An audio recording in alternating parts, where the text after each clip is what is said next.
أهلا بكم متابعي قناة أخبار عربية ومعلومات.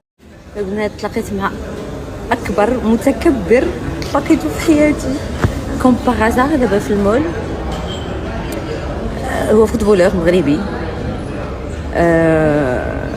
ومع كان معايا صحاباتي ماشي مغربيات و il était à côté donc قلت ليه يلا، قلت ليه هاي كيخنزر مي فريمون سيد il est pas normal. جا عند واحد المغربي كنو مي سي انكرويابل.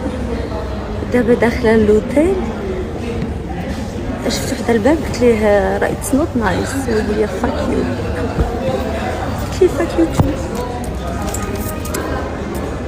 زعما سي انكرويابل. شكون هو فوتبولور زياش تيلمون جو ليمي تيلمون جو لو ديتيست مانتون. سي انكرويابل فريمون. اللي كيبان لنا في التلفازه حاجه والواقع ناغيان افوار. هذاك الولد المغربي مسكين اللي شفتو كيقول لي خاف يا غير داك الولد المغربي مسكين اللي جونتي قال لي اختي فاتره ما كيتسولش واش دابا هاد لي فوتبولور ما في اخبارهمش كانوا اباطره قبل منهم وكانوا ملايريه وفي ليله ونهار وبداك الغرور ما بقى عندهم حتى ريال. في اخر ايام حياتهم ما لاقين ما ياكلوا والناس كيعاونوهم.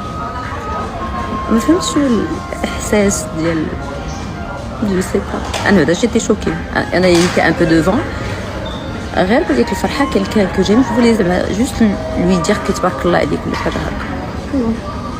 اون سون فو. المهم تellement j'étais choquée,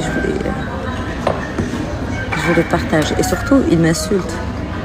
ملي قلت ليه حشومه هادشي درتي قال لي تلاقيتو باغازا عاود قال لي فاك يو.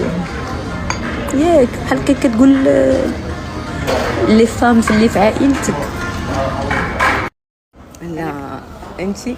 المهم اتمنى انه احنا مش كل ولاد بلدنا كده على فكره. احنا كل المشاهير عندنا والله متواضعين بجد. حسمني مع صاحبتي